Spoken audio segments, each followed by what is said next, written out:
आज की वीडियो में हम आपको बताएंगे कि माँ अन्नपूर्णा से शिव को क्यों मांगनी पड़ी भिक्षा। आइए जानते हैं अन्नपूर्णा जयंती की ये कथा। 26 दिसंबर 2023 को मार्गशीर्ष पूर्णिमा पर अन्नपूर्णा जयंती मनाई जाएगी। माँ अन्नपूर्णा अन्न की अधिष्ठात्री देवी है।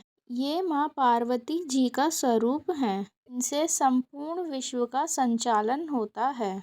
माता अन्नपूर्णा जी की कृपा से ही सृष्टि का भरण पोषण होता है। मान्यता है जो अन्नपूर्णा जयंती पर व्रत रख विधि विधान से अन्नपूर्णा की उपासना करते हैं, उनके घर कभी भी अन्न धन की कमी नहीं रहती। कहते हैं माँ अन्नपूर्णा जिस पर प्रसन्न हो जाए उसके भाग खुल जाते हैं, दुर्भाग्य सौभाग्य में बदल जाता है। पूर्णा जयंती में माँ की आराधना में कथा का जरूर श्रवण करें, इससे पुण्य प्राप्त होता है।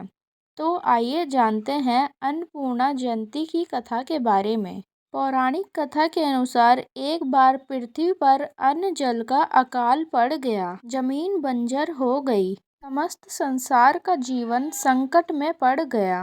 अन्न की कमी से भूखे मरने लगे। इस समस्या का समाधान करने के लिए सभी लोगों ने ब्रह्मा जी और विष्णु जी की पूजा अर्चना करना शुरू कर दी। हर जगह त्राही त्राही देखकर ऋषियों ने भी ब्रह्मा लोक और बैकुंठ धाम में जाकर इस परेशानी का हल जानना चाहा। तमाम प्रयासों के बाद भी जब हल नहीं निकला तो सभी देवी देवता शिव जी की शरण में पहुँचे। समस्या के निवारण के लिए महादेव माँ पार्वती जी के साथ पृथ्वी लोक का भ्रमण करने के लिए निकले। शिव जी ने पृथ्वीवासियों के जीवन के लिए भिक्षुक का रूप धारण किया और माता पार्वती जी माँ अन्नपूर्णा के रूप में पृथ्वी पर प्रकट हुई। समस्त संसार के कल्याण के लिए शिव जी ने माँ अन्नपूर्णा से भिक्षा में अन्न मांगा। ये अन्न और जल पृथ्वीवासियों के लिए वितरित किया गया और लोगों के भरण पोषण का संकट खत्म हो गया। माता पार्वती जी जिस दिन माँ अन्नपूर्णा के रूप में प्रकट हुई थी, उस दिन मार्गशीर्ष की पूर्णिमा थी। तभी से इस दिन को देवी अन्नपूर्णा के अवतरण दिवस के रूप में मनाया जाता है।